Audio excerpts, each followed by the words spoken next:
दोस्त बनाना, और दोस्त का मतलब गंदे आचरणों को शिक्षा देना, गंदे आचरणों में उतर जाना, वो दोस्त नहीं, वो भारी दुश्मन है।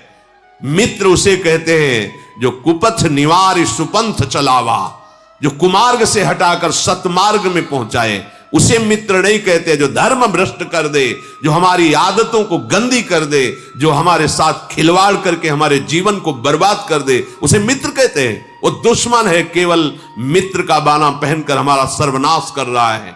हम अपने माता पिता, धर्म, सतमार्ग सबका त्याग करके ऐसे दुश्मन जो हमारे जीवन को नष्ट कर दे, उनको हम कहते हैं फ्रेंड कहते हैं। ये फ्रेंड है, बिल्कुल सावधान हो जाइए।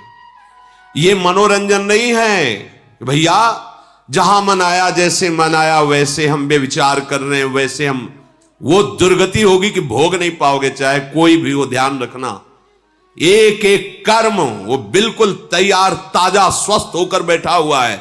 समय आने दो, आपको जब भोग मिलेगा उसका, तब आपको समझ में आ जाएगा। हाथ जोड़कर सबसे प्रार्थना है, अगर आपका ब्याह हो गया तो जिससे पाणी ग्रहण किया धर्म पूर्वक, नहीं है तो जीवन भगवान के चरणों में अर्पित करके इंद्रियों का संयमन करो। ये व्यभिचार प्रवृत्ति, ये गंदी आदत सर्वनाश कर देगी, तुम्हें कभी सुख नहीं मिलेगा।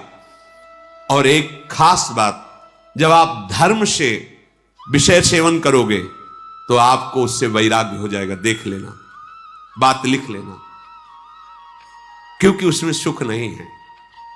जहां धर्म पूर्वक आप थोड़ा समय व्यतीत किए तो आपको लगेगा कि मन कहेगा दूसरे की कोई रास्ता नहीं, वो वैराग्य को प्राप्त हो जाएगा। ये सीमित करने के लिए, विषयों को सीमित करके उनका त्याग करने के लिए बहुत जरूरी है धर्म पूर्वक चलना। और जो इस व्यभिचार प्रवृत्ति में कि धन है तो सब कुछ कर सकते हैं, कर लो, छूट है, खेत है, जो चाहो बोलो, लेकिन जब फसल काटने का नंबर आएगा तब तुम्हारे होश उड़ जाएंगे कि तुमने क्या फसल की है। अगर सुखी रहना है, देखो आप समझते हो कि इसमें क्या हिंसा, वो राजी हम राजी हैं, इसमें हिंसा है, कोई पाप है, लेकिन बीच में धर्म है। तुम्हारे राजी होने से नहीं है, तुम्हारे सामने धर्म है, धर्म खड़ा है। तुम्हारा धर्म क्या कहता है उसके अनुसार चलो। अगर धर्म को तुमने नहीं देखा तो अधर्म, अधर्म का फल नरक और दुख, रोग, नाना प्रकार की पीड़ाएं, संकट, भय। प्रायः मानसिकता में प्रसन्नता नहीं दिखाई देती। आप देखो, एक प्रसन्नता, खिला हुआ चेहरा, स्वस्थ शरीर, मन प्रसन्न नहीं दिखाई देता। मुरझाया, एक जला हुआ, ऐसा लगता है जैसे मकान में आग लग जाए, फिर उसके दर्शन करो तो कैसा लगता है, ऐसे ही लगता है। क्यों?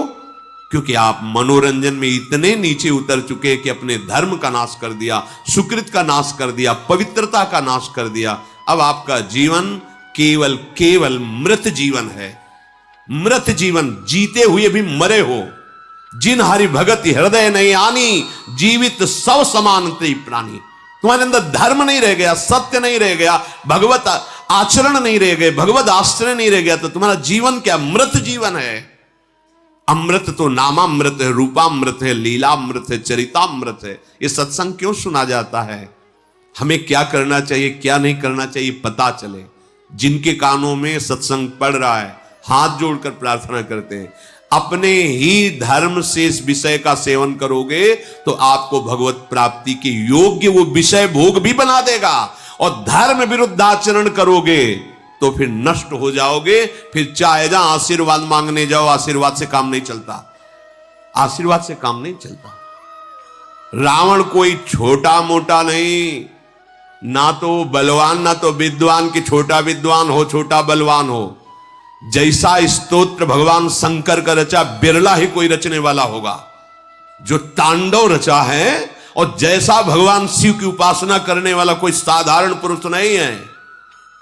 लंका में विराजमान करके महादेव जी की उपासना, और महादेव जी ही हनुमान जी का रूप रख के पहली विनाश लीला उसकी की। पहली अशोक वाटिका से प्रारंभ किया, पूरे लंका को श्रीहीन कर दिया, भयभीत कर दिया, हाहाकार मच गया लंका। वही है, वही, दूसरा नहीं। जिन शिव की आराधना की और अधर्माचरण, चरित्र बिगाड़ लिए, तो वही शंकर हनुमान जी के रूप में उसका सर्वनाश का प्रारंभ उन्होंने ही किया। और कह रहे थे सियाजू से, वाल्मीकि रामायण में पढ़ा है कि माता केवल प्रभु ने आदेश नहीं किया, ने घूंसों से इसके 10 खोपड़ियों को फोड़ करके और इसकी स्त्रियों को बंदी बना करके और आपको पीठ में बैठाल कर अभी श्री राम के पास पहुंचा दो। अभी पीछे सुना था महाभारत प्रसंग में भीम जी से कहा था, जब भीम ने कहा कि आप ऐसे समर्थ हैं तो फिर आपने रावण, तो उनका मेरे स्वामी का यश बढ़े। स्वामी जब सियाजू को लाएंगे तो विशेष पावन चरित्र का गान होगा, नहीं तो अपने प्रभु के प्रसाद से इतना समर्थ था। एक रावण क्या, भगवान शंकर की आराधना करने वाला रावण अद्वितीय महापुरुष है, ऐसा नहीं। झूला झुलाते हैं अपनी श्री जी को रस्सी में और से बांधकर सिंहासन, उसने अपनी भुजाओं में झूला झुलाया कैलाश सहित भगवान उमा पार्वती जी को 20 बार ऐसे उठा। कोई साधारण भक्त नहीं है, वैसे भी भगवत पार्षद है, हरि का जय विजय है, लेकिन आप देखो चरित्र बिगड़ गया तो वही आराध्य देव उसका सर्वनाश कर रहे हैं, वही आराध्य देव सर्वनाश कर रहे हैं। इस बात को पकड़ो। आप सोचोगे कि मनोरंजन नहीं है, ये धर्म का तुम त्याग करोगे तो फिर तुम किसी काम के नहीं रह जाओगे। और भागे घूमो जंतुर बंधाने के लिए, तो तुम्हारे इस सृष्टि में कोई जंतुर बना ही नहीं कि तुम्हें बचा सके। और अगर धर्म से चलोगे, नाम जप करोगे, पवित्र आचरण रखोगे, तो तुम्हें किसी से आशीर्वाद मांगने की जरूरत नहीं है। हर ऋषि महात्मा का आशीर्वाद आपको घेर लेगा, जाके जहां भी होगे वहीं आपको सपोर्ट करेगा। आप समझो, जैसे माता से आशीर्वाद मांगने की जरूरत नहीं होती, उसका हृदय बरसता रहता अपने पुत्र पर, ऐसे भगवत प्रेमी महात्माओं का हृदय बरसता रहता है। सर्वे भवन्तु सुखिना सर्वे सन्तु निरामयाः सर्वे भद्राणि पश्यन्तु मां कश्चित् दुख भाग भवेत्। पूरी सृष्टि में किसी को दुख ना हो, ऐसा महात्माओं का हृदय होता है।